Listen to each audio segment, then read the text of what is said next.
Hello, 7th graders. This is Mrs. Abriani here to explain the instructions for your English 7A Unit 4 activity called Informative Essay Activity. Okay, first off, download the instructions from your class. So here under Unit 4, you will see a tile called Unit 4 Activity Informative Essay. Click on that, and inside there, you will find the document that contains the instructions. Download that to your computer by clicking this blue button and save that document to your drive. Very important. Save it as a Google Doc so that as you're writing your answers down on this instruction sheet, it will save as you're working. You can't lose it. Okay, so let's talk about those instructions. An informative essay is where you essentially take on the role of a teacher or expert for a general audience.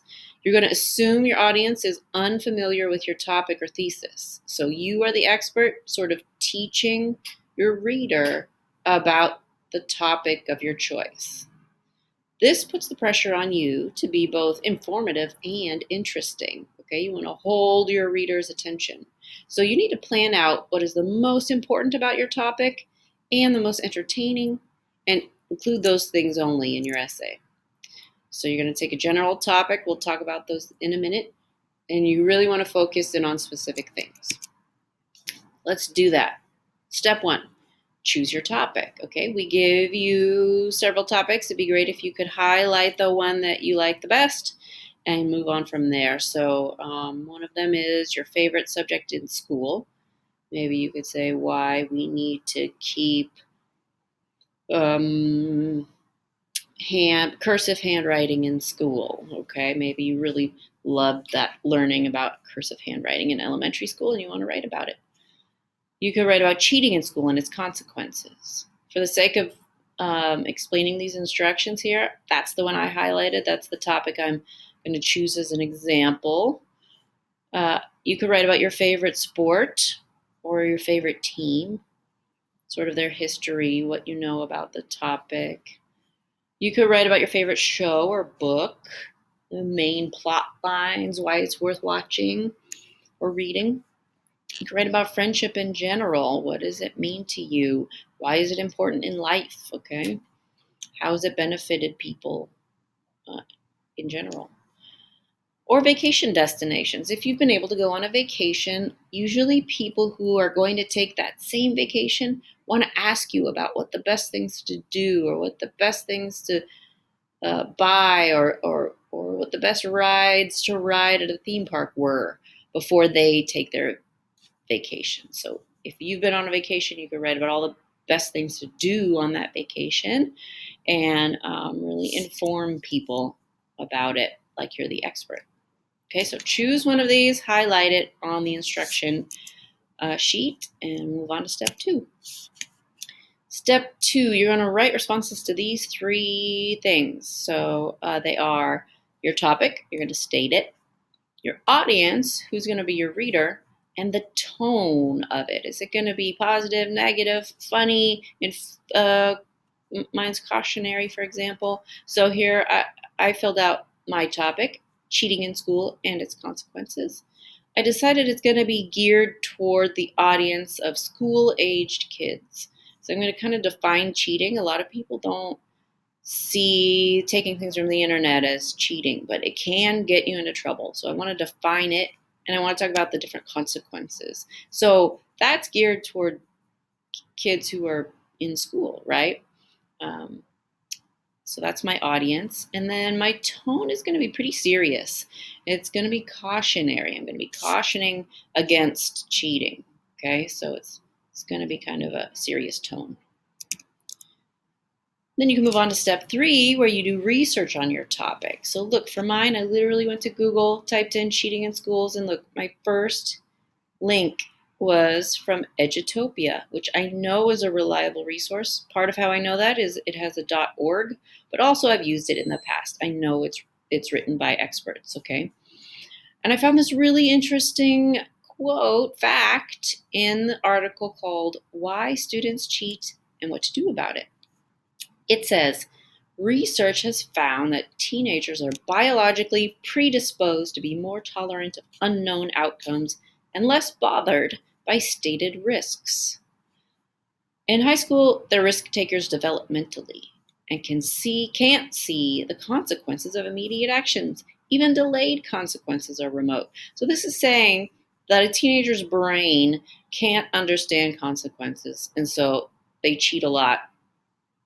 It's part of why their brains aren't developmentally ready to understand short or long-term consequences. So I thought that'll be great. That's a great fact to discuss in one of my paragraphs for my essay. And here you're going to be finding 3 facts. I just have one written for the sake of example. For each of your facts, you need to write down the source. Okay, so here I clicked here. I found the author's name, article's name, the journal title, when it was written, and the link, okay? You're going to do this for 3 facts. It'd be great if you use 3 different sources because that really makes your topic sound more convincing. Step 4, you're going to take those 3 facts and work them into a 5-paragraph essay. Don't be scared of it. Look, I'll break it down for you. Every essay has an introduction. You just define the topic. Every essay ends in a conclusion. You summarize your main points. And look, remember on step 3, you found 3 facts? Well, in your essay, you have 3 body paragraphs. Body paragraph 1 could be about your first fact that you found in step 3. Body paragraph 2 could be about your second fact that you found in step 3. And body paragraph 3 could be your third fact. Okay, if you think, oh gosh, how do I write a whole paragraph about one fact? Trust me, it's possible. Consult your teachers. They're experts and they can help you because every paragraph needs an introduction sentence, a conclusion sentence. It needs to be linked to the next paragraph. There's a transition sentence between these paragraphs, okay? So each quote that you have needs to be introduced with a sentence and needs to be explained afterwards with a sentence. It's very easy to write a whole paragraph about one fact or one quote that you found in your research, okay? Don't stress, we can help you. It's an art form that we have become experts in. That's why we're here. Conclusion, as I said, is just a summary of your main points, and voila, you have an essay. So this is what's going to take the bulk of your time. Make sure you have good facts, and it won't be too hard to do. After you're done with step 4, share your writing with an English teacher. Because after your English teacher has reviewed it and helped you revise it, then you're going to write it up in a final draft on a separate document and upload it